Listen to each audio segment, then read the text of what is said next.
22 तारीख से कांग्रेस को छोड़कर भारतीय जनता पार्टी में ज्योतिरादित्य सिंधिया गए और पिछले 4-5 महीने में ग्वालियर में उनका ये पहला दौरा है। और पहले दौरे में भी जब वो ग्वालियर में आए, जिस ग्वालियर को वो अपना परिवार, अपना ज़मीन, अपना सब कुछ मानते हैं, उस परिवार में पूरी सरकार के साथ ले वो आए। मैं ऐसा मान के चलता हूँ कि सिंधिया जी को मैं कल 2 दिन से उनके सारे के सारे स्पीच सुन रहा था, उनको मॉनिटरिंग कर रहा था। वो लगातार कांग्रेस पे एलिगेशन लगा रहे हैं और वो बार बार एक बात कह रहे हैं कि मैंने कांग्रेस इसलिए छोड़ी कि कांग्रेस में भ्रष्टाचार चरम सीमा पर था। कांग्रेस में सारा का सारा सब कुछ कमलनाथ की सरकार ने भ्रष्टाचार शुरू किया। मैं इस बात को यूँ कहना चाहता हूँ, वो 2 दिन से यहाँ चिल्ला चिल्ला के गला फाड़ फाड़ के कह रहे हैं कि ये सरकार मैंने बनाई, मेरी वजह से ये सरकार बनी। ग्वालियर चंबल की 34 सीट में से 26 सीट मेरी वजह से जीत के आई। मैं इस बात पे ये कहना चाहता हूँ आपके माध्यम से सिंधिया जी से कि सिंधिया जी 2003 में भी आप ग्वालियर चंबल में नेता थे। या तो ये स्वीकार करें कि मैं नेता नहीं था, उस समय कांग्रेस का एक छोटा सा पोलिंग बूथ लेवल का कार्यकर्ता था, या फिर वो ये स्वीकार करें कि उस समय मेरी कोई ग्वालियर चंबल में कोई मेरी इमेज नहीं थी। 2003 में जब यहाँ चुनाव हुआ था तो ग्वालियर में कांग्रेस की 9 सीट जीती थी। 2008 में चुनाव हुआ तो ग्वालियर में कांग्रेस की 13 सीट जीती और 2013 में चुनाव हुआ तो 12 सीट जीती और अभी 2018 में जब चुनाव हुआ तो ग्वालियर में 26 सीट जीती 34 में से। उसका श्रेय सिंधिया जी बड़े पैमाने पर पूरे प्रदेश में चिल्ला चिल्ला के कह रहे हैं कि ये मेरी वजह से।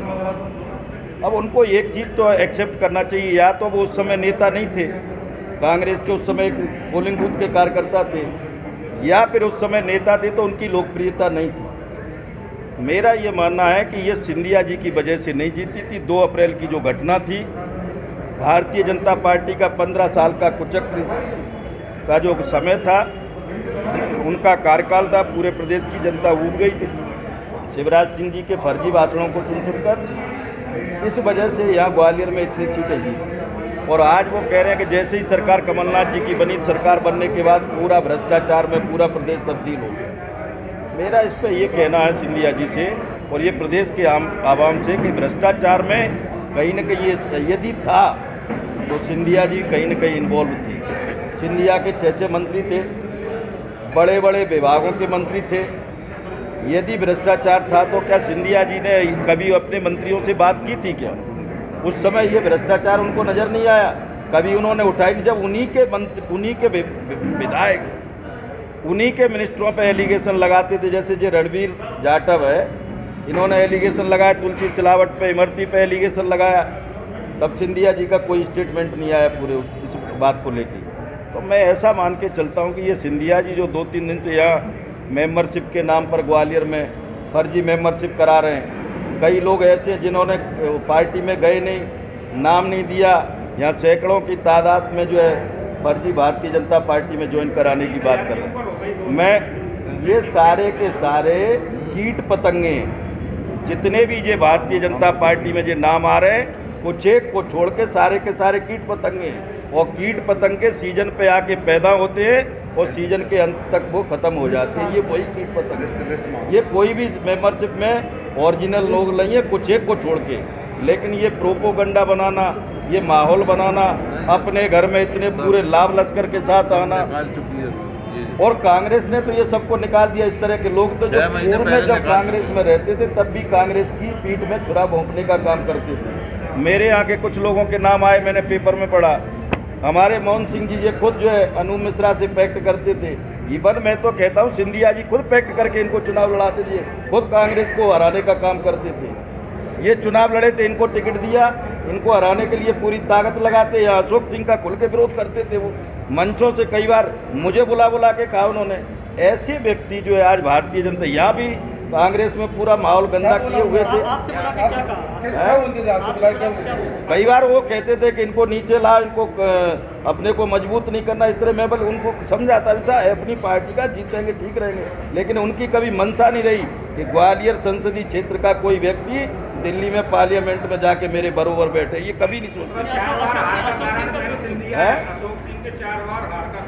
बिल्कुल सिंधिया 100% दावे के साथ कह सकता हूँ। वो कहते थे कई कार्यकर्ताओं को, यहाँ बहुत सारे लोग बैठे उनको बुला बुला के कहते थे। ये कोई और मुझे लगता है आप लोग भी यहीं के हो, आप कोई विदेश के नहीं हो, आपको भी सब संज्ञान में ये चीज़।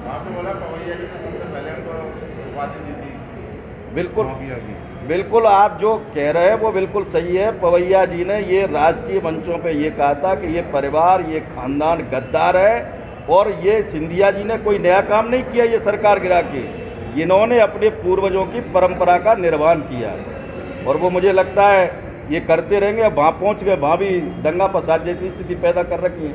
कल वो कह रहे थे कि कांग्रेस में 2-2 चीफ मिनिस्टर हुआ करते थे, यहाँ तो मुझे लगता है 4-5 पैदा कर दिए इन्होंने जाके, और सबसे बड़े जो चीफ मिनिस्टर, ये सिर्फ तब तक के लिए चीफ मिनिस्टर है तब तक यहाँ उपचुनाव होगा, उसके बाद इनकी क्या दशा होगी ये तो ऊपर वाला जानता क्या इनका होने वाला। कर्जे के लिए वो गए थे छोड़ के कांग्रेस को, अब क्या कहना चाहेंगे कि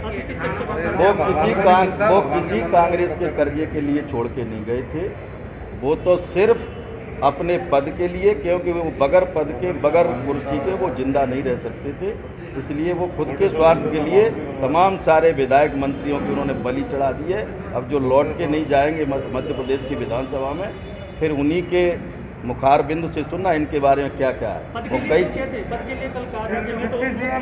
आप मुझे एक बात बताओ, अगर वो हाँ वो कभी नहीं कहा हमने डिप्टी सीएम की, कांग्रेस ने कभी नहीं कहा, और मैं ये कह रहा हूँ यदि वो पद के लिए नहीं गए तो आप ये बताओ कि फिर इन्होंने काय के लिए तो राज्यसभा जी बने, काय के लिए अभी कैबिनेट केंद्रीय मंत्री बनने की बात करें। अगर ये पद के सच्चे जनसेवक हैं तो बगैर पद के, बगैर कुर्सी के सेवा करते, फिर काय के लिए कांग्रेस को छोड़ के चले गए।